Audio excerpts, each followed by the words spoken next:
আজ সকাল সকাল রুদ্রর বাড়ি পৌঁছে দেখলাম ও খবরের কাগজ পড়ছে আর গরম ধোঁয়া ওঠা কফির কাপে চুমুক দিচ্ছে। অবশ্যই শীতের সকালে সেটাই স্বাভাবিক। আমারও ইচ্ছে করছিল না কম্বলের উষ্ণ ওম ছেড়ে উঠে আসতে, কিন্তু রুদ্রর ফোনের কারণে বাধ্য হয়ে তাড়াহুড়ো করে ছুটে এলাম ওর বাড়ি। ঠিক 7টার সময় রুদ্রর ফোন করায় ঘুমটা ভেঙে গিয়েছিল। কলটা রিসিভ করতেই উত্তেজিত কণ্ঠস্বর ভেসে এলো ওর। শোন, তাড়াতাড়ি আমার বাড়ি চলে আয়। ঘুম চটকে যাওয়ায় মেজাজটা খারাপ হয়ে গিয়েছিল। বিরক্ত হয়ে বললাম, কি কি হয়েছে? কি এত সকাল সকাল ফোন করছিস? শান্তিতে একটু ঘুমোতেও দিবি না কি? আরে এমন একটা জিনিস দেখাবো না, ঘুম উধাও হয়ে যাবে, শিগগির আয় বলে আমাকে আর কিছু বলতে না দিয়ে ফোনটা কেটে দিয়েছিল। আমি কম্বল ছেড়ে উঠে ফ্রেশ হয়ে নিয়েছিলাম। জানতাম রুদ্রর বাড়ি যখন যাচ্ছি জলখাবার ওখানেই সারতে হবে, কাকিমা ছাড়বেন না জানি। তাই পোশাক পরিবর্তন করে চলে এলাম এখানে। যতই বিরক্তি প্রকাশ করি না কেন, একটা বিষয় আমি নিশ্চিত ছিলাম যে নিশ্চয়ই গুরুতর কোনো ব্যাপার। তা না হলে এত সকাল সকাল আমাকে অকারণে ডেকে পাঠানোর ছেলে রুদ্র নয়। এখানে রুদ্র সম্পর্কে একটু বলা দরকার। রুদ্র আমার ছেলেবেলাকার বন্ধু। আমরা একই পাড়ায় থাকি। আমাদের বাড়ির ডান দিক দিয়ে যে রাস্তাটা চলে গেছে সেটার ওপরেই রুদ্রদের প্রাসাদ সমান বাড়িটা। বরাবরই লক্ষ্য করেছি রুদ্র অন্যান্যদের থেকে একটু আলাদা। পরীক্ষা আগত এমন সময় আমরা যখন কিভাবে পরীক্ষার প্রস্তুতি নেব সে নিয়ে চিন্তায় বা বলা ভালো দুশ্চিন্তায় নিমগ্ন, তখন রুদ্র দিব্যি নিশ্চিন্ত চাঁদের পাহাড় কিংবা জকের ধন নিয়ে। অথবা স্কুল ছুটির পর প্রচণ্ড বৃষ্টি হচ্ছে, মেঘ ডাকছে, বাজ পড়ছে, আমরা বেশ তটস্থ হয়ে বাড়ির রাস্তা ধরেছি। রুদ্র তখন বাড়ির কথা চিন্তাও না করে দিব্যি চলে যেত স্কুলের পেছনের বিশাল ঘন বাঁশ বাগানটার মধ্যে। একা একা ওখানে কি করতো কে জানে। আমরা একই কলেজেও পড়েছি। সেখানেও অফ পিরিয়ডে বন্ধুদের সঙ্গে গল্প করার বদলে বাসে চেপে কলকাতা ঘোরাটাই রুদ্রকে বেশি টানত। আবার এত সব কিছুর মধ্যে রেজাল্টও করত দুর্দান্ত। অথচ সারা বছরে পড়াশোনা খুব কম করত। পরীক্ষার ঠিক 1 সপ্তাহ কি 2 সপ্তাহ আগে নিজের ঘরের দরজা বন্ধ করে ভয়ানক পড়াশোনা আরম্ভ করে দিত, যার ফল মিলত হাতে নাতে রেজাল্টের দিন। রুদ্রর জীবন আমাকে যত না আশ্চর্য করে তার থেকে বেশি ঈর্ষা হয় ওর জীবনটার জন্য। সত্যিই ও অদ্ভুত এবং অবশ্যই অন্য সকলের থেকে আলাদা। রুদ্রর এই খামখেয়ালি স্বভাবের জন্য ওর তেমন বন্ধুও ছিল না। ও যে কারোর সঙ্গে বন্ধুত্ব করতে খুব একটা আগ্রহী ছিল তাও নয়, আমার সঙ্গেই কিভাবে যেন বন্ধুত্বটা হয়ে গেল। আর আরও আশ্চর্যের ব্যাপার, সেই বন্ধুত্ব আজও অটুট। তাই তো আজ ওর এক ডাকেই চলে এসেছি ওর বাড়ি। ও, আমার পরিচয়টা তো দেওয়াই হয়নি। আমি নিশান। রুদ্রর বাড়ি পৌঁছে দেখি রুদ্র এতটাই মন দিয়ে খবরের কাগজ পড়ছিল যে আমার উপস্থিতি লক্ষ্য করেনি। আমি ওর সামনের চেয়ারে এসে নিঃশব্দে বসলাম। মিনিট খানেক কেটে যাওয়ার পরেও দেখলাম ও এক মনে চশমাটা নাকের ডগায় রেখে খবরের কাগজ পড়ে যাচ্ছে, আর মাঝে মাঝে একটু অন্যমনস্ক হয়ে কফির কাপে চুমুক দিচ্ছে। এতক্ষণেও ধ্যান ভাঙল না দেখে আমি বললাম, 1 কাপ কফি পাওয়া যাবে স্যার? খালি পেটেই চলে এসেছি। কাগজ থেকে চোখ না সরিয়েই বলল, দাঁড়া, মা করছে, একটু অপেক্ষা কর। সত্যিই কাকিমা একটু পরেই কফি দিয়ে গেলেন, তার সাথে নোনতা বিস্কিট, ঝুড়ি ভাজা আর নিমকি। সুস্বাদু বস্তুগুলোর সদ্ব্যবহার করতে করতে বললাম, বল, সকাল সকাল জরুরি তলব কেন? রুদ্র কাগজটা বাড়িয়ে দিল আমার দিকে। একটা খবরের ওপর আঙুল নির্দেশ করে বলল, পড়ে দেখ। কাগজটা নিলাম। রুদ্রর নির্দেশিত খবরটা পড়তে শুরু করলাম। গতকাল দক্ষিণ আফ্রিকা থেকে একজন মানুষের দেহ এসে পৌঁছেছে ভারতে। মৃতের নাম অখিলেশ সান্যাল। বিকৃত ওই মৃতদেহ পর্যবেক্ষণ করে ও পোস্টমর্টম করে জানানো হয়েছে উঁচু জায়গা থেকে পড়ে গিয়ে মৃত্যু হয়েছে ভদ্রলোকের। যেখান থেকে দেহ উদ্ধার হয়েছে সেখানে বড় বড় এবড়ো খেবড়ো কতগুলো পাথর ছিল, তাই ভয়াবহভাবে ক্ষতবিক্ষত হয়েছে দেহ। শুধু দেহের পোশাক দেখেই মৃতকে শনাক্ত করা সম্ভব হয়েছে। আফ্রিকার ঘন অরণ্য চিরকালই রহস্যের পর্দায় আবৃত। সেখানে এমন একটা মৃত্যু চাঞ্চল্যের সৃষ্টি করেছে মানুষের মনে, বিশেষত মৃত যখন একজন বিজ্ঞানী।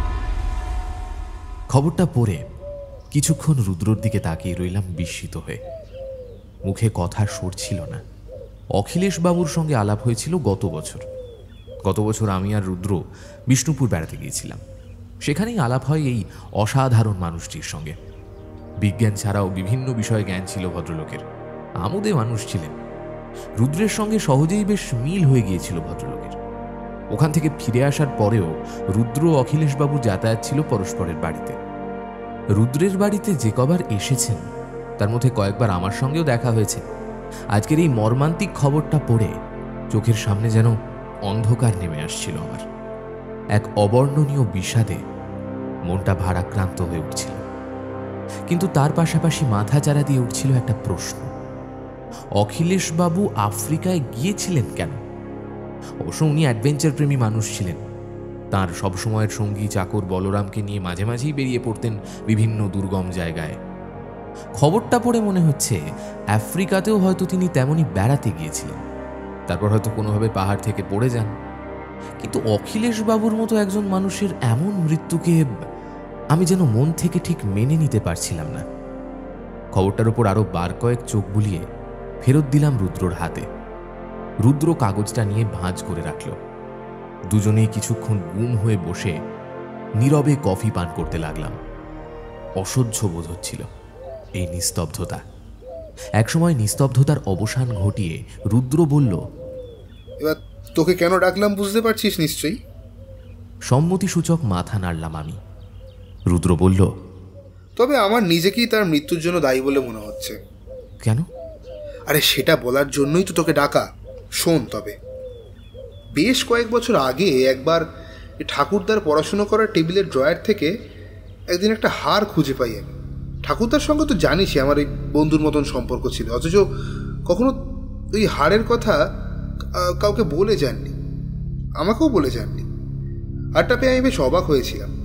হারটা একটু অদ্ভুত ছিল, মানে হারটা ঠিক অদ্ভুত নয়, হারের গায়ে ওই খোদাই করা ছিল কিছু অদ্ভুত চিহ্ন, জানিস তো। সেটা নিয়ে আমি বেশ কৌতূহলী হয়ে উঠেছিলাম। হারটাকে লুকিয়ে রেখেছিলাম আমার পড়ার ঘরে, কারণ মা দেখলে একটা হুলস্থুলু কাণ্ড বাঁধাতো। মাঝে মধ্যে হারটাকে বার করে আতশ কাচ দিয়ে দেখতাম এবং বোঝার চেষ্টা করতাম জিনিসটা আসলে কি, কিন্তু তেমন কিছু বুঝে উঠতে পারছিলাম না। প্রথম কোনো অজানা বা অন্যরকম কিছু পেলে মানুষ আশ্চর্য হয়ে ওঠে ঠিকই, কিন্তু তার প্রতি আগ্রহ না লাগলে পরে সেটার প্রতিও আগ্রহ হারিয়ে ফেলে মানুষ এমনই। আমারও ঠিক তেমনই হয়েছিল। হারটা নিয়ে একসময় নিরুৎসাহ হয়ে পড়েছিলাম, তারপর সেটা পড়ে রইল। যাই হোক, তুই তো জানিস যে অখিলেশবাবুর সঙ্গে আমার একটা হৃদ্রতার সম্পর্ক গড়ে উঠেছে। তাই একদিন তাকে দেখালাম জিনিসটা। তিনি হারটাকে নিজের বাড়ি নিয়ে যেতে চাইলেন পর্যবেক্ষণের জন্য। আমি বললাম স্বচ্ছন্দে নিয়ে যান, আসলে হারটার প্রতি আমার কোনো ওই আগ্রহের ছিটে ফোটাও অবশিষ্ট ছিল না আর কি। পরের দিন সন্ধ্যের দিকে একটা বই পড়ছি, হঠাৎ অখিলেশবাবু হন্তদন্ত হয়ে প্রবেশ করলো আমার ঘরে। বলল, আরে এ তো সাংঘাতিক জিনিস জোগাড় করেছো। কেন বলুন তো? আমি জিজ্ঞেস করলাম। উত্তরে তিনি যা বললেন তাতে আমি স্তম্ভিত হয়ে গেলাম। হাড়ে যে চিহ্নগুলো খোদাই করা রয়েছে সেটা আসলে একটা ম্যাপ, আর হাড়ের নিচের দিকটা একটা খুব প্রাচীন ভাষায় কিছু তথ্য লেখা রয়েছে। একজন ভাষাবিদের কাছে নিয়ে যেতে তিনি জানিয়েছেন মোটামুটি। ওতে নাকি লেখা রয়েছে জিনিসটা দক্ষিণ আফ্রিকার কোনো এক প্রাচীন উপজাতির ভাষা, ম্যাকাও এমনই এক অঞ্চলের। ওতে একটা অদ্ভুত চিহ্ন আঁকা আছে, তাতে লেখা রয়েছে অমূল্য কিছু। এই ব্যাপারটাই ধোঁয়াশার মতো। ঠিক বুঝতে পারেননি অখিলেশবাবু, বা আমিও যে বুঝেছি তা নয়, কিন্তু হাটটা নিয়ে কেমন যেন পাগলের মতো হয়ে উঠেছিলেন। রোজ এসে দেখতে চাইতেন। শেষে একদিন বললেন দক্ষিণ আফ্রিকায় যাবেন ম্যাপের জায়গাটার সন্ধানে। আমি তাকে বললাম হঠকারী কোনো সিদ্ধান্ত না নিতে। তিনি আমার কথাকে খুব একটা আমল দিলেন বলে তো মনে হলো না। হাটটার একটা ছবি তুলে বেরিয়ে পড়লেন। কেন জানি না তখন থেকে আমার মনটা কু ডেকে উঠেছিল, আর যা ভয় পেয়েছিলাম ঠিক সেটাই হলো। রুদ্র থামল। কিছুক্ষণ দুজনের মুখেই কোনো কথা নেই। একটু পরে আমি বললাম, তা এখন কি করবি ভাবছিস? ভাবছি অখিলেশবাবু যেখানে গিয়েছিলেন সেখানে আমি যাব। কি বলছিস তুই? ঠিকই বলছি। জানিস, এই খবরটা পড়ে মনে হচ্ছে কোথাও না কোথাও তো অখিলেশবাবুর মৃত্যুর জন্য আমিই দায়ী। কিন্তু তুই মানে তোর মতো একজন ছেলে যে নিজের রাজ্যের বাইরে পা রাখেনি, সেই তুই যাবি আফ্রিকা? হ্যাঁ রে, যেতেই হবে, তবে একা যাব না। বলে স্থির দৃষ্টিতে আমার দিকে তাকালো। দেখ রুদ্র, আমি মিনমিন করে কি বলতে যাচ্ছিলাম নিজেই জানি না, কিন্তু আমার কথা শেষ হওয়ার আগেই রুদ্র আমাকে থামিয়ে দিয়ে বলল, আর কোনো কথা নয়, আমি সব ব্যবস্থা করে ফেলেছি। দ্রুত পরশুই আমরা রওনা হব। বাড়ি গিয়ে জিনিসপত্র গুছিয়ে নে। বেশ বেশ বেশ বেশ, ওকে। আচ্ছা, সেই হারটা তো তোর কাছে আছে, তাই না? হ্যাঁ, সে তো আছেই। কেন বলতো? না, তাহলে একবার দেখতাম। হ্যাঁ, চল না। বলে উঠে দাঁড়ালো রুদ্র। দোতলায় রুদ্রর ঘরে এসে উপস্থিত হলাম দুজনে। রুদ্র ঘরের মধ্যে ঢুকে নিজের পড়ার টেবিলের ড্রয়ার থেকে ছোট একটা বাক্স বের করলো। সেই বাক্সটা খুলতেই বেরিয়ে পড়ল জিনিসটা। জানলা দিয়ে এক চিলতে রোদ এসে পড়েছে ঘরে। সেই আলোতেই দেখলাম হাটটার গায়ে বিভিন্ন খোদাই করা চিহ্ন ফুটে উঠেছে স্পষ্টভাবে। আশ্চর্য হয়ে হাত বাড়ালাম জিনিসটাকে স্পর্শ করার জন্য। রুদ্র সেটা দিল আমার হাতে। বস্তুটা হাতে নিতেই একটা মৃদু শিহরণ খেলে গেল শরীরে। না জানি কোন সুদূর আফ্রিকা থেকে এই হাড় এসেছে পশ্চিমবঙ্গের একজন সাধারণ মানুষের বাড়ি। হয়তোবা বিশাল কোনো রহস্য লুকিয়ে রয়েছে এর পেছনে। রহস্যের কথাটা ভেবেই বুকের ভেতরটা কেমন যেন ছ্যাঁত করে উঠল আমার। আচ্ছা, এই হাড়ের রহস্য সমাধান করতেই তো মারা গেলেন অখিলেশবাবু। তাহলে তো আমাদের উপরেও যে কোনো সময় যে কোনো বিপদ নেমে আসতে পারে। সত্যি তুই যাবি? হ্যাঁ। দেখ রুদ্র, যা করবি মাথা ঠান্ডা করে কর।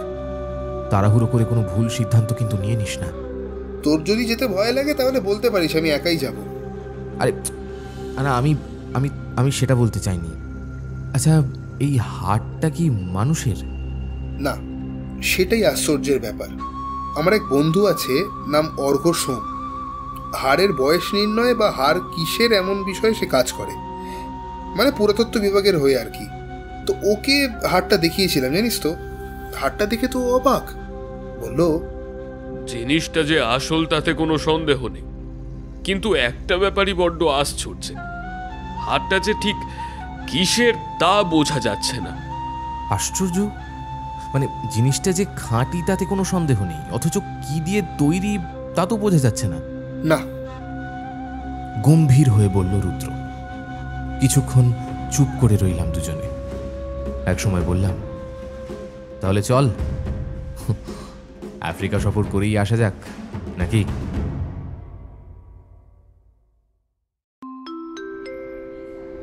জোহানেসবার্গ এয়ারপোর্টে যখন আমরা নামলাম তখন সকাল 10টা। ঝকঝকে রোদে চারিদিক উদ্ভাসিত। এয়ারপোর্ট থেকে হাঁটতে হাঁটতে চোখে পড়ল একটা লোককে। এক দৃষ্টে আমাদের দিকে তাকিয়ে আছে।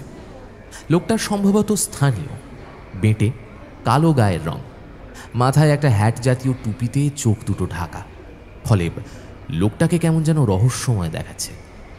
আর চোখে লোকটার দিকে লক্ষ্য করলাম। রুদ্রর মুখ যথারীতি গম্ভীর।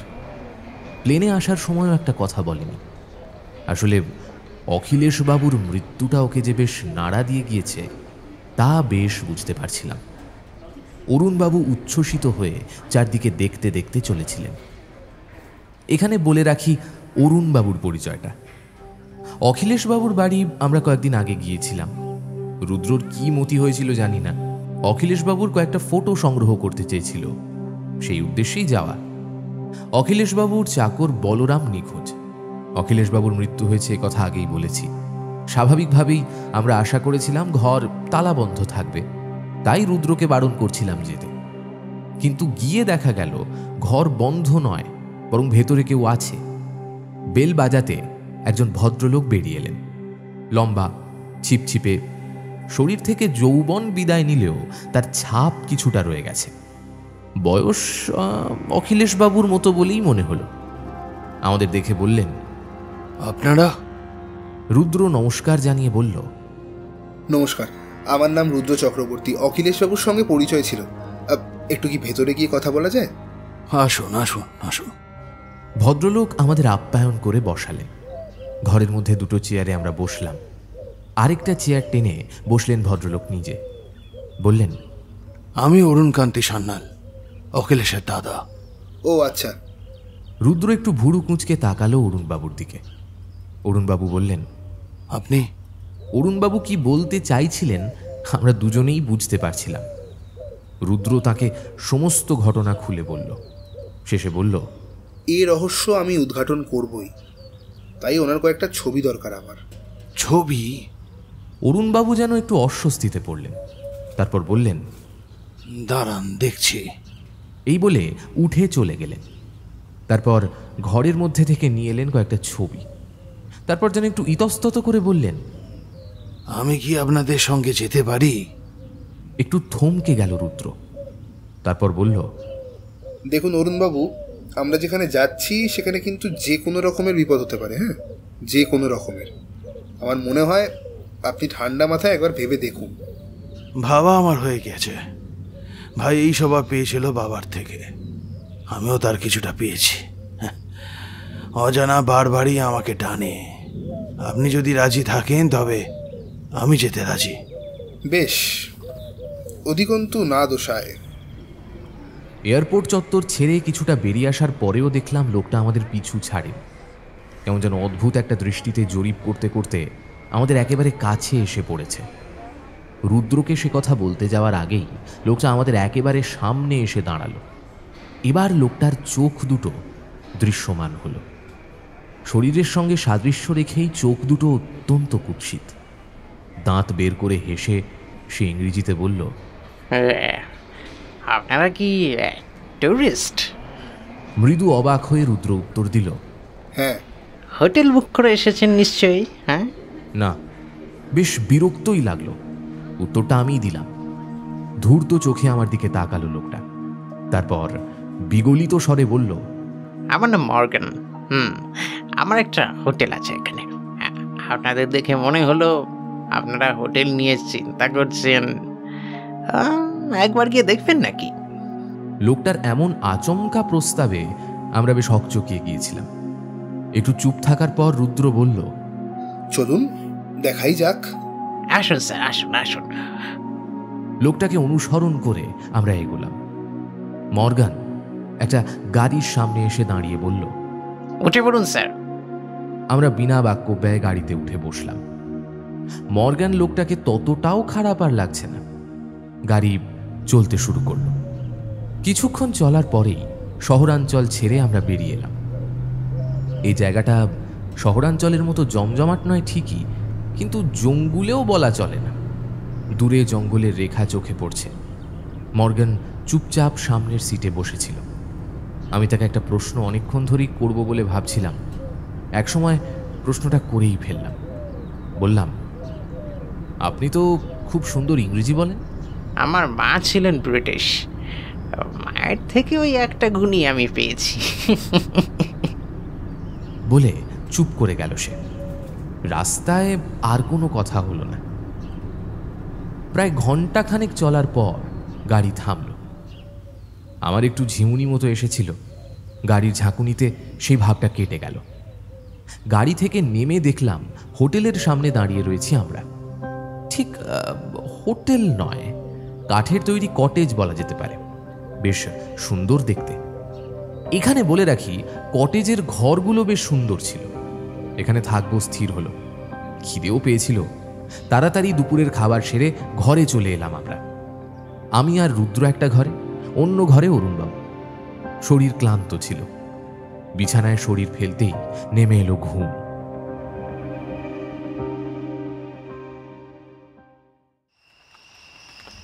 ঘুম যখন ভাঙল বিকেল 5টা বাজে। ব্যালকানিতে দাঁড়িয়ে কফি খাচ্ছিল রুদ্র। সন্ধে নামতে একটু দেরি আছে। আমাকে উঠতে দেখে বলল, তোর কফিটা টেবিলে আছে। দেখলাম সত্যিই তাই। একটা প্লেট দিয়ে ঢাকা রয়েছে। কফির কাপটা তুলে নিয়ে চুমুক দিলাম। এমন সময় বেল বেজে উঠল। দরজা খুলে দিতেই ভেতরে প্রবেশ করলেন অরুণবাবু। তিনজনে গুছিয়ে বিছানায় বসলাম। রুদ্র বলল, আচ্ছা, আলোচনাটা এখনই সেরে রাখা ভালো। আমরা আগামীকাল জঙ্গলে যাব। জঙ্গলে কয়েকদিন হয়তো তাঁবুতে থাকতে হবে, তাই প্রয়োজনীয় সমস্ত জিনিস ব্যাগে ভরে রাখবেন রাতেই। মর্গানকে বলেছি ও একটা গাড়ির ব্যবস্থা করে দেবে। কাল সকালেই আমরা পাড়ি দেবো সেই জায়গায় যেখানে পাওয়া গিয়েছিল অখিলেশবাবুর মৃতদেহ। তারপর তদন্ত শুরু করব। ঘাড় নাড়লাম আমরা দুজন। আচ্ছা, আপনার কাছে রাইফেল আছে তো? আমি জিজ্ঞেস করলাম। অরুণবাবু সম্মতি জানিয়ে ঘাড় নাড়লেন। কিছুক্ষণ আলোচনা চলার পর উনি বিদায় নিলেন ঘর থেকে। সন্ধেটা অলসভাবেই কেটে গেল। রাত 9টা নাগাদ একটা বই নিয়ে যখন সবে গুছিয়ে বসেছি, হঠাৎ দরজায় কলিং বেলের শব্দ। দরজা খুলতে দেখি মর্গান। দেঁতো হেসে বলল, একটা কথা জানাতে এলাম স্যার, গাড়ির ব্যবস্থা হয়ে গিয়েছে। কালকে সকালে ঠিক 6টা নাগাদ আসবে গাড়ি। ঠিক আছে। ডিনার কখন পাঠাবো স্যার? আধ ঘন্টা বাদে পাঠাও। মর্গান বিদায় নিল। সেদিন এমন কিছু উল্লেখযোগ্য ঘটনা ঘটল না। তাড়াতাড়ি শুয়ে পড়লাম আমরা।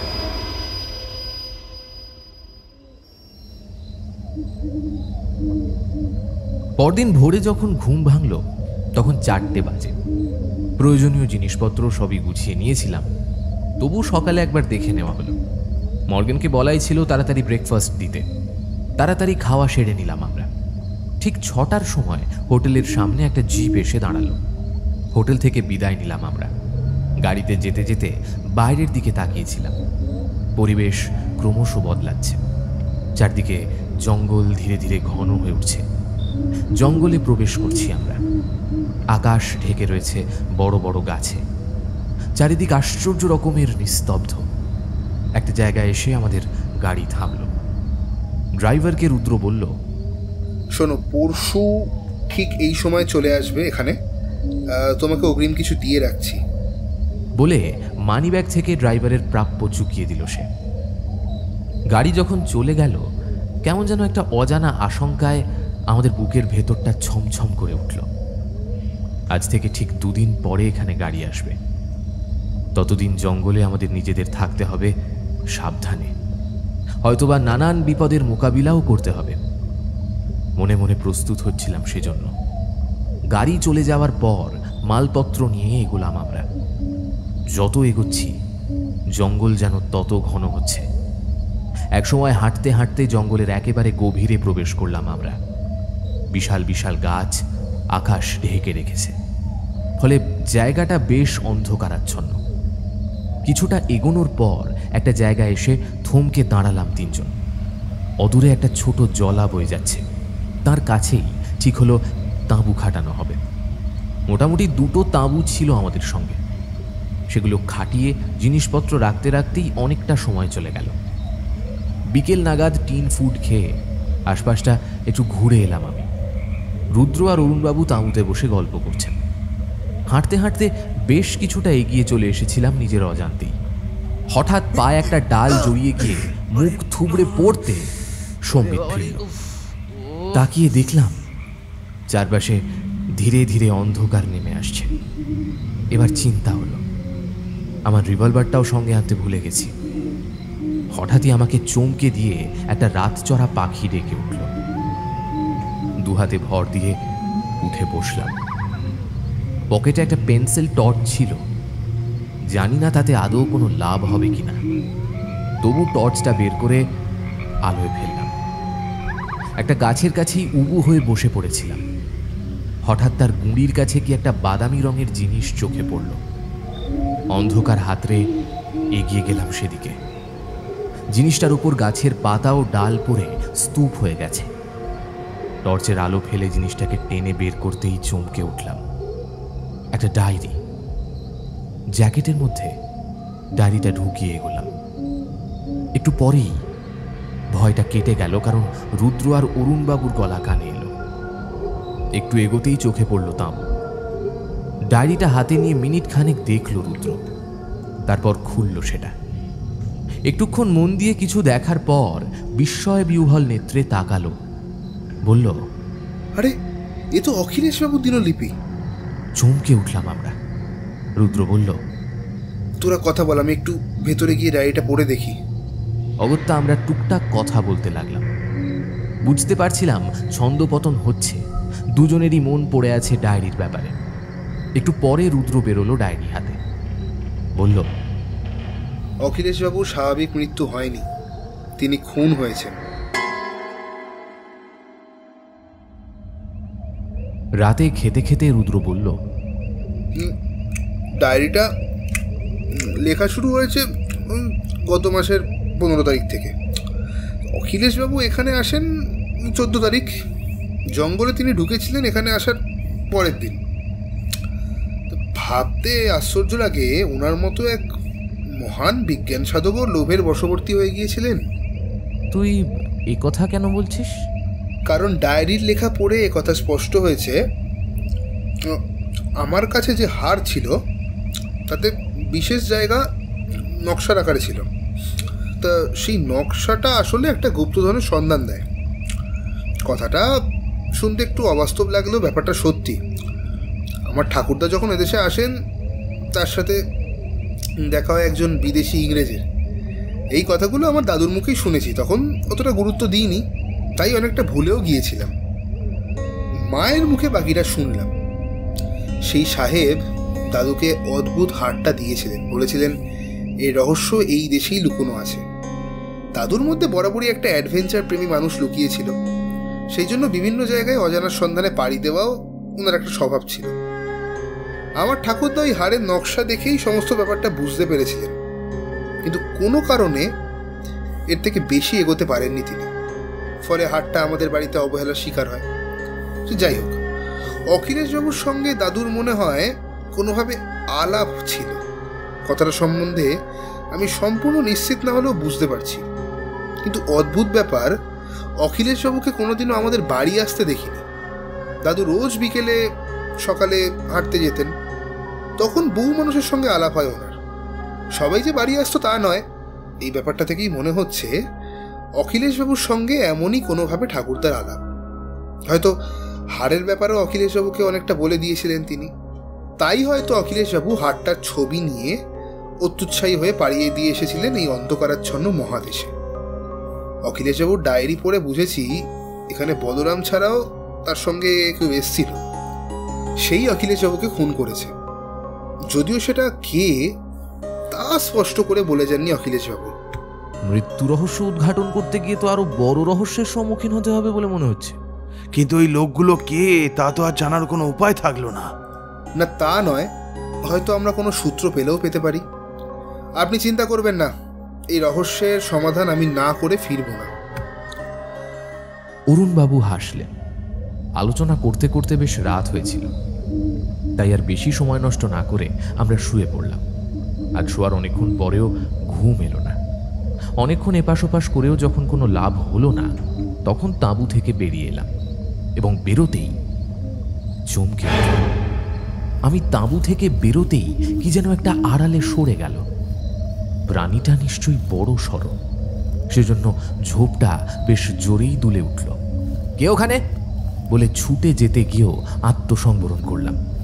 ওটা যদি কোনো বন্য জন্তু হয় তবে ব্যাপারটা বিপজ্জনক হতে পারে। নিশ্চয়ই কোনো বন্য জন্তুই হবে। তাঁবুর সামনে আগুন জ্বালিয়ে রাখায় কাছে আসতে সাহস পাইনি। তবুও মনটা অস্থির হয়েছিল। কিছুক্ষণ বাইরে ঘোরাঘুরির পর আবার তাঁবুতে ফিরে এলাম। এবার আর ঘুম আসতে বিশেষ সময় লাগলো না। অচিরেই তলিয়ে গেলাম গভীর ঘুমে।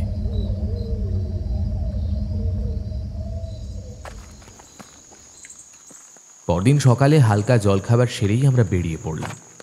আমি আর রুদ্র একদিকে, অন্যদিকে অরুণবাবু। হাঁটতে হাঁটতে বেশ কিছুটা পথ পেরিয়ে এসেছি। হঠাৎ মনে পড়ে গেল গতকাল রাতের ঘটনার কথা। রুদ্রকে বললাম। শুনে রুদ্রর মুখটা গম্ভীর হয়ে গেল। ও বলল, রাত তখন প্রায় শেষ হয়ে এসেছে। প্রকৃতির ডাকে সাড়া দিতে তাঁবু থেকে বেরিয়েছিলাম। হঠাৎ দেখলাম অরুণবাবু নিচে তাঁবু ছেড়ে জঙ্গলের মধ্যে কোথায় যেন চলে গেলেন। ব্যাপারটা খুবই রহস্যময় লাগলো আমার, কিন্তু অনেক খুঁজেও উনি কোন দিকে গেলেন টের পেলাম না। আবার সকালে তো দেখি তাঁবু থেকেই আড়মোড়া ভাঙতে ভাঙতে বের হলেন। অবাক লাগলো। আমি কিছু জিজ্ঞেস করিনি, কিন্তু সন্দেহ হচ্ছে বুঝলি, অত রাতে কি দরকার পড়েছিল অরুণবাবুর। এখন যখন ডাকলাম আমাদের সঙ্গে আসার জন্য, উনি বললেন শরীরটা ভালো যাচ্ছে না, তোমরা যাও। ছাড়, বাদ দে ওনার কথা, এখন চল, এগোনো যাক।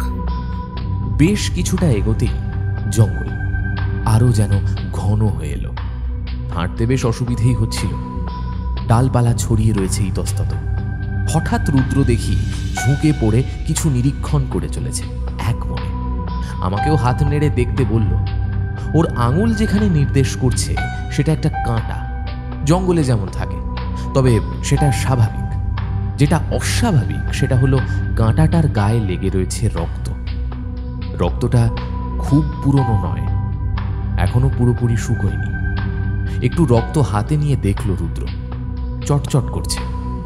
আমার দিকে তাকিয়ে বলল, গতকাল রাতে তুই যাকে দেখেছিলিস মনে হয় এই রক্ত তারই। অরুণবাবুরও হতে পারে। না, অরুণবাবু ওনার তাঁবুর পেছন দিকের জঙ্গলের দিকেই গিয়েছিলেন, আর আমরা সে পথ ধরে এগোচ্ছি না। আচ্ছা রুদ্র, তোর হাতটা একবার দেখা না। রুদ্র কয়েক মুহূর্ত আমার দিকে তাকিয়ে রইল, তারপর নিজের ব্যাগ থেকে বের করলো বস্তুটা। হাতটা নিয়ে বললাম, এখানে দেখ, একটা ঝর্ণার মতো কিছু রয়েছে, এই জায়গাটা দেখ। হ্যাঁ দেখেছি, আর সেই ঝর্ণার জায়গাটা খুঁজে বের করলেই নিশ্চয়ই অনেকটা এগোনো যাবে। আচ্ছা রুদ্র, অখিলেশবাবুর মৃতদেহটা যেখানে পাওয়া গিয়েছিল সেখানেও তো একটা ঝর্ণা আছে, সেটাই এই ঝর্ণাটা নয় তো? হতেও পারে, হয়তো জিনিসটার সন্ধান তিনি পেয়েছিলেন, তখনই পেছন থেকে কেউ। কথাটা যেন ইচ্ছাকৃতভাবেই শেষ করল না রুদ্র। আমরা আবার এগোতে লাগলাম। একসময় জঙ্গলের ঘন ভাবটা যেন কমে এলো। হাঁটতে হাঁটতে কত দূরে যে এসে পড়েছি কে জানে। একসময় আমরা জঙ্গল পেরিয়ে একটা তৃণভূমিতে এসে পড়লাম। বিশাল বিশাল ঘাস, মাদক উঁচু করে রয়েছে। এখানে রৌদ্র বড্ড প্রকট, তার মধ্যেই এগিয়ে চললাম আমরা। রুদ্র বলল, তোর হাতে বন্দুকটা রাখতো, এই তৃণক্ষেত্রের মধ্যে নেকড়ে লুকিয়ে থাকে বলে শুনেছি। কিছুটা এগোনোর পর বললাম, এভাবে কি অজানার পিছনে হাতড়ে কোনো লাভ আছে? রুদ্র মনে হয় একটু হতাশ হয়েছিল। আমার কথা শুনে বলল, জানি না, তবু দেখা যাক। তৃণভূমির এক প্রান্তে আবার জঙ্গল শুরু হয়েছে, সেদিকেই এগোলাম আমরা। হঠাৎ দেখলাম একটা মোটা গাছের কাণ্ড বেয়ে একটা বিচিত্র বর্ণের সাপ পাক খেয়ে খেয়ে উঠছে, যার জিভ মাঝে মাঝেই মুখ থেকে বেরোচ্ছে এবং হিস হিস করে শব্দ হচ্ছে। আমরা আবার এগোলাম। এবার যেন আমাদের হতাশাকে ভেঙে দিয়েই ঝর্ণার শব্দ কানে এলো। আমরা একটু পা চালিয়ে এগোলাম সেদিকে। ঝোপের আড়াল পেরিয়ে দেখতে পেলাম সত্যিই একটা ঝর্ণা রয়েছে। হাতটা রুদ্র বের করল, কিছুক্ষণ গভীরভাবে পর্যবেক্ষণ করে বলল, হ্যাঁ, এর উপর উঠে দিক নির্ণয় করতে হবে, বুঝলি? সেই মতো কাজ করলাম আমরা। উঠতে একটু হাঁপ লেগে যাচ্ছিল, তবু নতুন উদ্যমে বুক বেঁধে উঠলাম আমরা। ঝর্ণার উপরে দাঁড়িয়ে রুদ্র বলল, ওই দিকে যেতে হবে। যেদিকে রুদ্র দেখালো সেদিকে ঘন জঙ্গল শুরু হয়েছে। আমরা পিছন ঘুরতে যাব, হঠাৎই পেছন থেকে একটা মোক্ষম লাথি এসে লাগলো রুদ্রর শরীরে। রুদ্র মুখ থুবড়ে পড়ল শক্ত পাথরের ওপর। পেছন ঘুরে যা দেখলাম তা মোটেই আশা করিনি। অরুণবাবু, মুখে ক্রূর হাসি। আমি কিছু বলার আগেই পেছন থেকে দুজন লোক এসে আমার হাত পিছমোড়া করে ধরল। লোকগুলো মনে হয় আদিবাসী, ঊর্ধ্বাঙ্গ অনাবৃত, পেশিবহুল শরীর। নিম্নাংশে লাজ আবরণ হিসেবে রয়েছে একটা পশু ছালের তৈরি বস্ত্রখণ্ড। রুদ্র ততক্ষণে উঠে দাঁড়িয়েছে, কিন্তু প্রতিরোধ করতে যেতেই তাকেও আমার মতো বেঁধে ফেলা হলো। কখন যেন আরও কয়েকটা আদিবাসীর উদয় হয়েছে চারিদিক থেকে। আমাদের কিছু বলে ওঠার আগেই কয়েকটা ষণ্ডা মতো দেখতে আদিবাসী আমাদের কাঁধে নিয়ে চলল। কখন যে ভয়ে জ্ঞান হারিয়েছে তার মনে নেই। যখন জ্ঞান ফিরল, তাকিয়ে দেখি চারিদিক অন্ধকার। কিছুক্ষণ সেভাবেই পড়ে থাকার পর একসময় চোখ শুয়ে এলো। চারিদিকে তাকিয়ে দেখলাম একটা অন্ধকার ঝুপড়ির মধ্যে পড়ে আছি। হাত দুটো বাঁধা, সাথে পাও, শুধু দয়া করে মুখটা বাঁধেনি। হাঁটুতে ভর দিয়ে উঠে বসলাম কোনো মতে।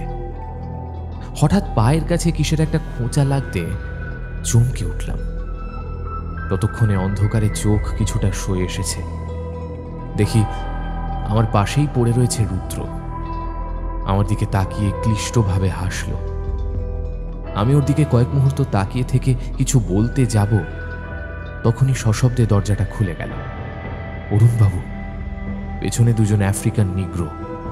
অরুণবাবু হাতের ইশারা করতেই তারা চলে গেল। অরুণবাবু ঘরে প্রবেশ করলেন। বাইরের চাঁদের আলো একটা জানলা দিয়ে এসে পড়লেও অন্ধকারকে খুব একটা দূরীভূত করতে পারেনি। তবু এই ক্ষীণ আলোয় অরুণবাবুর মুখের শয়তানি হাসিটা চিনে নিতে অসুবিধে হলো না। অরুণবাবু খুব কিছুক্ষণ হাসলেন, তারপর বললেন, তোমাদের ধরতে খুব বেশি খাটতে হলো না। কি সুন্দর ধরা দিলে খাঁচার পাখির মতো। হ্যাঁ, বড় বড় খুশি হয়েছি আমি বলে আবার কিছুক্ষণ খিক করে ওই গা জ্বালানো হাসিটা হাসলেন। মাথাটা গরম হয়ে গেল, তবে মুখে কিছু বললাম না। রুদ্রর সামনে হাঁটু গেড়ে বসলো শয়তানটা। বলল, ইয়ং ম্যান, তোমার মনের কৌতূহল অনেক বেশি, তাই না? চলো, তোমার মনের কৌতূহল কতটা নিরসন করা যায় দেখা যাক। রুদ্র কিছু বলল না, শুধু স্থির দৃষ্টিতে তাকিয়ে রইল অরুণবাবুর দিকে। অরুণবাবু আবার একটু হাসলেন, তারপর হিস হিসে গলায় বললেন, অখিলেশটা পালিয়ে গেল, তবে খুব চালাক আছে ও। আর অখিলেশ কিন্তু আমার ভাই নয়। আসলে ওর মনটা খুব সরল, জানো তো। আমি ছিলাম ওর ক্লাসমেট, তবে বন্ধুত্বটা বজায় ছিল। তাই তোমার থেকে সেই হাড়ের ছবিটা সংগ্রহ করা ছাড়াও বাকি সব কথা, এমনকি গুপ্তধনের কথাও আমাকে বলে বসলো। এও বলল গুপ্তধনে অনুসন্ধান করতে এখানে আসছে। আমি ওর সঙ্গে আসার জন্য বায়না চড়ে দিলাম। ও এতটাই বোকা, ও আমাকে নিয়ে চলেও এলো। অখিলেশের ডায়েরিতে আমার কথাই লিখেছিল। শেষের দিকে আমার ওপরও সন্দেহ শুরু করছিল। এখানকার আদিবাসী সম্প্রদায়ের সঙ্গে গোপনে আলাপ করেছিলাম আমি। বুঝেছিলাম এই গুপ্তধন এখান থেকে দূরে একটা পাহাড়ে আছে, সেখানেই গচ্ছিত আছে। তবে এরা পাহাড়কে দেবতা জ্ঞানে পুজো করে, তাই কখনো ওরা গুপ্তধনের ব্যাপার জানলেও ওই পাহাড়ে ওঠার চেষ্টা করেনি। আমি ওদেরকে বোঝালাম যে অখিলেশ এসেছে গুপ্তধন উদ্ধারের আশায়। আর এটা বলতেই কাজ হয়ে গেল আরামসে। ওরা অখিলেশের বিরুদ্ধে রেগে উঠলো একেবারে। আমাকে কিছুই করতে হলো না। আর আমি বললাম আমি ওদের সাহায্য করব। করলাম। অখিলেশ আর ও তার চাকরকে পাকড়াও করা হলো। কিন্তু আমি জানতাম অখিলেশ গুপ্তধনের খোঁজ জানে, তাই যতই হোক ওকে মারা যাবে না। অগত্যা অনেক কষ্টে আদিবাসীগুলোকে বোঝালাম। জানি না ওদের উপর আমার কি জাদু করতে পেরেছি, ওরা রাজি হয়ে গেল। আর আমার ভয় ছিল তোমরা না অখিলেশকে খুঁজে বার করতে আসো। তাই বলরামকে মেরে অখিলেশের জামা কাপড় পুড়িয়ে দিলাম। তবে তবুও তোমরা এলে। বড় ভুল করলে। আবার একদিক থেকে দেখতে গেলেও খুব সুবিধাও করলে কিছুটা। এতটা বলে থামলেন অরুণবাবু। তারপর হঠাৎই তড়িৎ গতিতে ছুটে গেল রুদ্রর দিকে। ওর জামার কলারটা খামচে বলল, অখিলেশ আমার বন্দী ছিল, ও পালিয়েছে। আর এখন তুমি আমাকে বলে দেবে গুপ্তধনের পথ। রুদ্র হাসল। ওর দু চোখেই কৌতুকের ঝিলিক। ও বলল, প্রথম থেকেই সন্দেহ ছিল আপনার উপরে, তাই জানাতে চাইনি কিচ্ছু।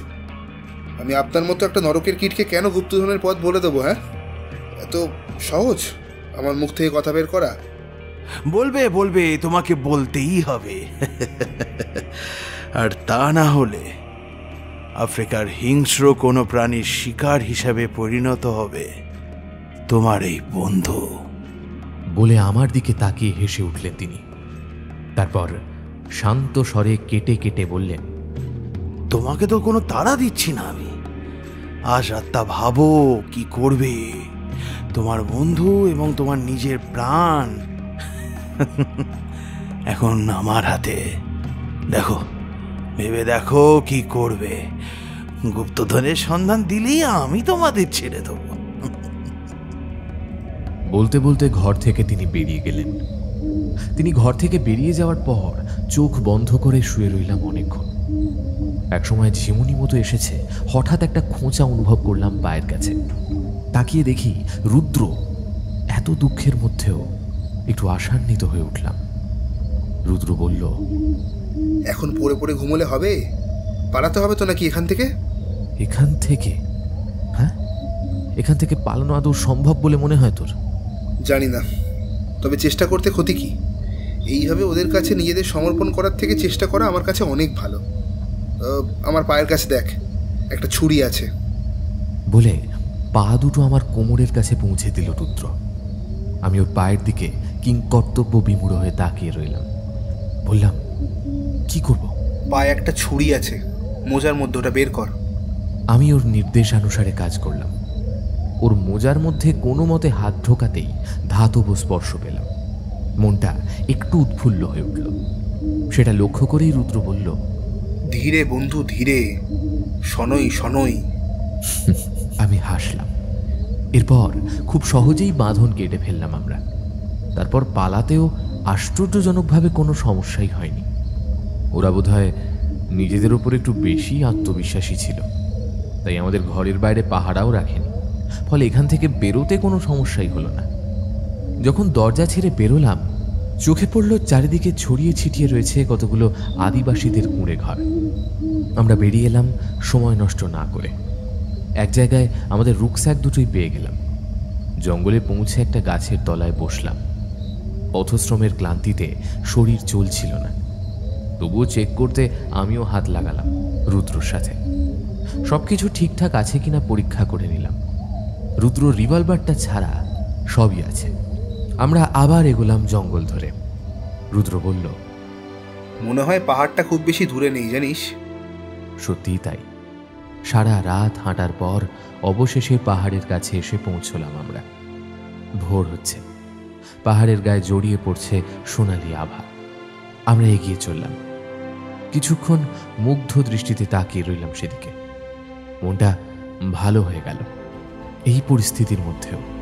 রুদ্র পাশ থেকে বলল, এই, এখন প্রাকৃতিক সৌন্দর্যে মুগ্ধ হবার সময় নয়, সামনে অনেকটা পথ। ঠিকই। রুদ্রর কথায় যেন সম্বিত ফিরে পেলাম আমি। দুজনেই এগিয়ে চললাম পাহাড়ের দিকে। ধীরে ধীরে পাহাড়ের উপর উঠতে শুরু করলাম। শরীরে ক্লান্তি নেমে আসছে, তবু এগিয়ে চলেছি আমরা। কিছুটা ওঠার পর হঠাৎই অসাবধানবশত একটা হাত ফসকে গেল আমার। নিচের দিকে গড়িয়ে পড়লাম। রুদ্র একটা চিৎকার করে আমার নাম ধরে ডেকে উঠল, কিন্তু আমি তখন নিচের দিকে গড়িয়ে চলেছি। একসময় সত্যিই বোধহয় নিচে পড়ে যেতাম, কিন্তু একটা হাত এসে আমাকে ধরল, গুহার মধ্যে ঢুকিয়ে নিল। গুহা থেকেই বেরিয়ে এসেছিল হাতটা। গুহার মধ্যে ঢুকে আমি আবিষ্কার করলাম হাতের মালিককে, এবং আবিষ্কার করে প্রবল বিস্ময়াবিষ্ট হয়ে গেলাম। তিনি আর কেউ নন, অখিলেশ বাবু। আমি, রুদ্র আর অখিলেশ বাবু বসেছিলাম। আমাকে অখিলেশ বাবু এই গর্তে ঢুকিয়ে নেওয়ার পর রুদ্র অতি কষ্টে আমার জন্য নেমেছিল। তখন ওকেও গর্তে নিয়ে আসি। তিনজনে আলোচনা করছিলাম।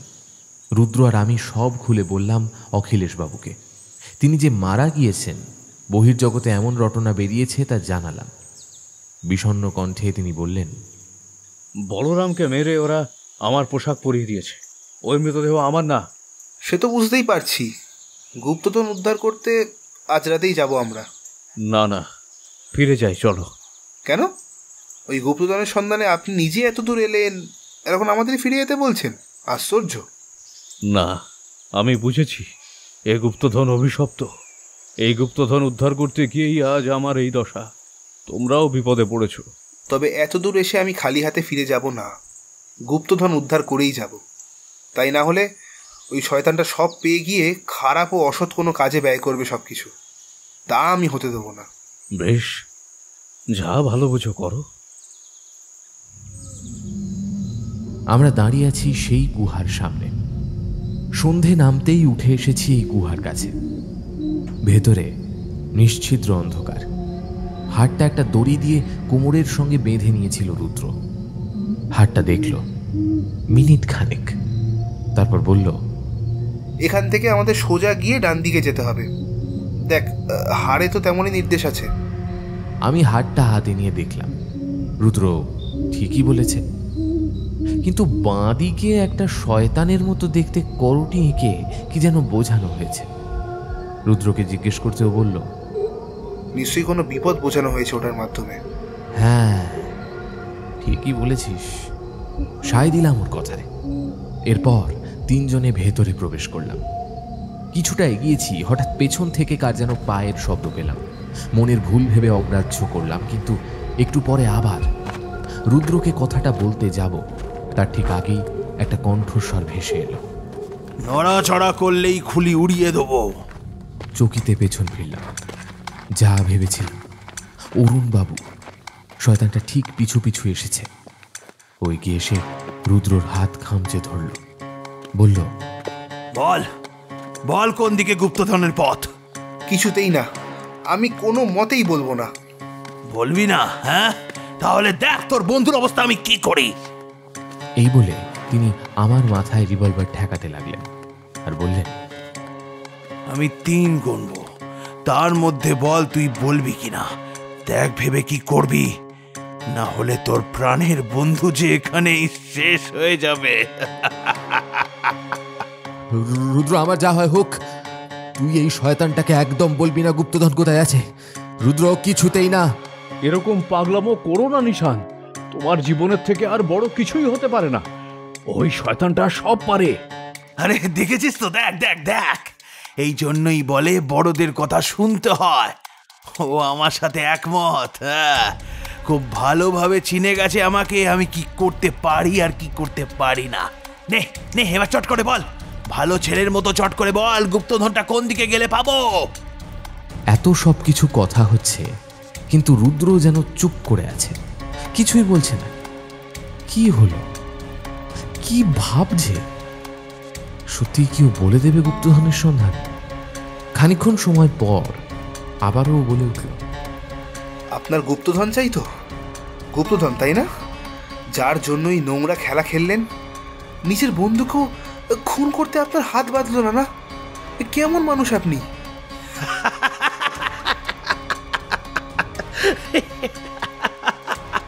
আমি মানুষ? না না না না না, আমি মানুষ নয়, আমি হলাম পিশাচ। তোদের ভাষায় আমি পিশাচ, যে নিজের স্বার্থ সিদ্ধির জন্য সব কিছু করতে পারে, সব কিছু, এমনকি নিজের পুরনো বন্ধুকে মেরেও ফেলতে পারে। কিন্তু কিন্তু পারলাম কই? ওই অপদার্থটা তো ঠিক আমার হাতের নাগাল থেকে বেরিয়ে গেল। আমাকে বলে দে কোন দিকে গেলে গুপ্তধনটা পাবো, তারপর তোদের সবাইকে আমি ছেড়ে দেবো।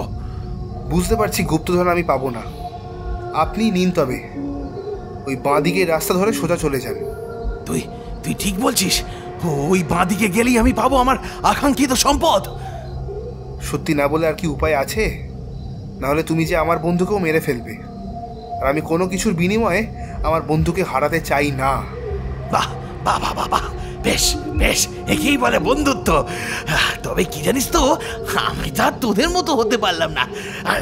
যাই হোক, আমি যাই আমার গুপ্তধনের দিকে। তবে তুই আমাকে কোনো বিপদের দিকে ঠেলে দিচ্ছিস না তো জেনে শুনে? হ্যাঁ, আমি আপনার মতো তো নিষ্ঠুর নই, বুঝলেন, যে কোনো মানুষকে জেনে শুনে বিপদের দিকে ঠেলে দেবো, সে যতই আমার ক্ষতি করুক না কেন। বেশ বেশ বেশ, খুব ভালো। আমি তাহলে তোকে বিশ্বাস করলুম। ঠিক আছে, তাহলে এবার আমাকে আর ওই গুপ্তধন পেতে কেউ আটকাতে পারবে না। লোভে বোধহয় বুদ্ধি লোপ পেয়েছিল অরুণবাবুর। তিনি সোজা চলে গেলেন সেদিকে। হঠাৎ আমার মনে পড়ল, আরে ওই দিকেই তো সেই ডেঞ্জার সাইন। এই ধরনের কিছু ছিল, যতটুকু মনে আছে ওই হাড়ের চিত্রতে। আমার ভাবনা সত্যি হলো। একটু পরেই একটা হাড় হিম করা আর্তনাদ ভেসে এলো। কণ্ঠস্বরটা অরুণবাবুর। চিনতে ভুল হলো না। রুদ্র বলল, নিজের পাপের শাস্তি উনি পেয়েছেন, কিন্তু ওনার কি হলো? তা কোনোদিন জানা হবে না আমাদের, ওদিকে তো আর যাওয়াই হবে না। কোনো বিপদ যে ওত পেতে আছে ওখানে, গেলে হয়তো আমাদের অবস্থা ওই অরুণবাবুর মতনই হবে। ডান দিকের পথ ধরলাম আমরা। কিছুটা এগোনোর পরেই একটা প্রশস্ত জায়গায় পৌঁছলাম, পাথর দিয়ে নির্মিত গর্ভগৃহের মতো দেখতে। শেষ প্রান্তে পাথরের দেওয়াল, তার খাঁজ থেকে জল বেরিয়ে আসছে। আমরা এগিয়ে গেলাম অবাক বিস্ময়ে। পাথরের গায়ে এক দেবী মূর্তি, দেবী মূর্তি থেকে ঝরে পড়ছে অসাধারণ লাবণ্য, অপূর্ব তার রূপ। তবে তার পরনে গয়না বা পোশাক নেই, তার পরিবর্তে পরনে বস্ত্রের আকারে অবস্থান করছে বনস্পতি। এক নির্মল প্রশান্তি নেমে আসছিল মনে। না জানি কোন কারিগরের মাথা থেকে বেরিয়েছিল এই অসামান্য ভাস্কর্যের পরিকল্পনা। না জানি কি অপূর্ব অভাবনীয় দক্ষতা ছিল সেই শিল্পীর দুই হাতে। অনেকক্ষণ মন্ত্রমুগ্ধের মতো তাকিয়ে রইলাম সেই মূর্তির দিকে। একটু পরে সম্বিত ফিরে পেয়ে রুদ্র বলল, চল। মাঝখানে জলার মতো অংশ, মাঝখান দিয়ে একটা পাথরের সেতু চলে গেছে, তাতে পা দিয়ে অতি সন্তর্পণে এগোলাম। দেবী মূর্তির সামনে গিয়ে যখন আমরা দাঁড়ালাম, প্রবল উত্তেজনায় সারা শরীরে শিহরণ জেগে উঠছে। দেবীর পাড়ের কাছে একটা পেটিকা, সেটা খুলতেই চমকিত, বিস্মিত ও আনন্দিত হয়ে উঠলাম আমরা।